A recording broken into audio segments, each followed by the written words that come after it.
Welcome back, guys. There's only 3 days left to get entered to win the 69 Chevelle. With that being said, we're gonna walk you through a few details on the car. Today we're gonna be focusing on suspension, brakes, wheels, and tires. All this stuff really contributes to the driving experience of this car, and we really wanted to elevate that. That's a big part that's hard to convey. You guys can see all the pretty pictures we take of the cars, but getting behind the wheel is really where that experience matters. So we wanted to make sure that was all top notch. And with this power level, you have to upgrade everything around it. You gotta build a car that can take that power and put it down to the ground, even though this does have some traction problems. That's expected at that power level, but it does feel very stable. And a lot of that is due to what we're gonna talk about today. So starting with what you see first is the wheel and tire combo on this car. We went American Racing. This is a forged two-piece wheel. We did 18 by 9.5s in the front and 18 by 11s in the back. So they both have 5.5-inch back spacing. That is about the biggest wheel, the widest wheel you can get on a stock A-body Chevelle. We did not mini tub this car, but it does squeeze 315 wide rear tires, 275s up front. Falken Azenis tires.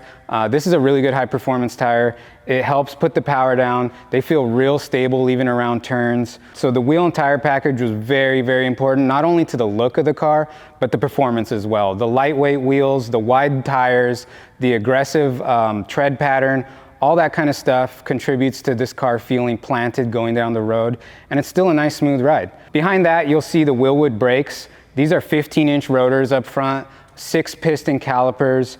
In the back, we have 4 piston calipers, also disc brakes. That was like the bare minimum, was to put the biggest disc brake kit we could find, just to slow this thing down and make it feel really safe when you're driving this car. It's one thing to go really fast, but you gotta be able to slow it down as well. With that being said, we have a Wilwood master cylinder as well. This is manual brake car.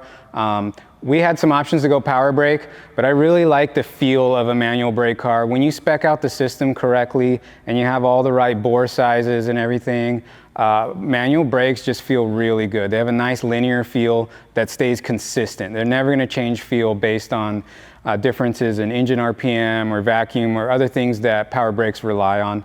So we wanted to go with something super reliable. This is a manual brake car. Going to the suspension, this has pretty much everything QA1 offers for bolt-on suspension for a GM A-body. Tubular upper and lower control arms, double adjustable front coilovers. In the back, it also has adjustable upper and lower control arms. Those are also tubular. Those are all tied into the stock chassis, but we did some chassis bracing.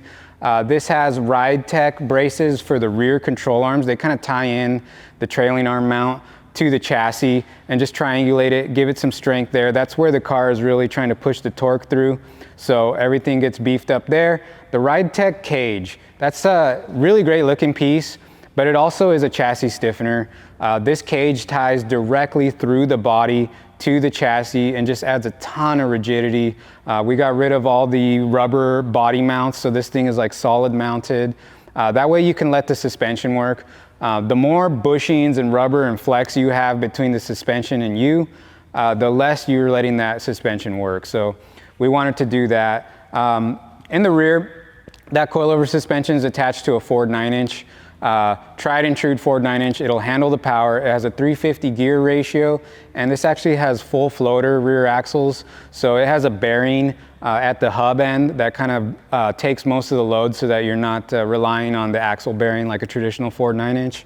That's taken over from a Grand National, like basically a NASCAR type setup. So best of the best in the rear as well. And that about wraps it up. What else we got? Suspension, brakes, wheels, tires. Yeah. So that about wraps it up for suspension, brakes, wheels, and tires. Tried and true packages. The GM A-body is a little bit bigger car. It's able to handle that power, but it still feels sporty in the corners. So we put the best of the best on this car for you guys. With only 3 days left, make sure you get entered to win this 69 Chevelle.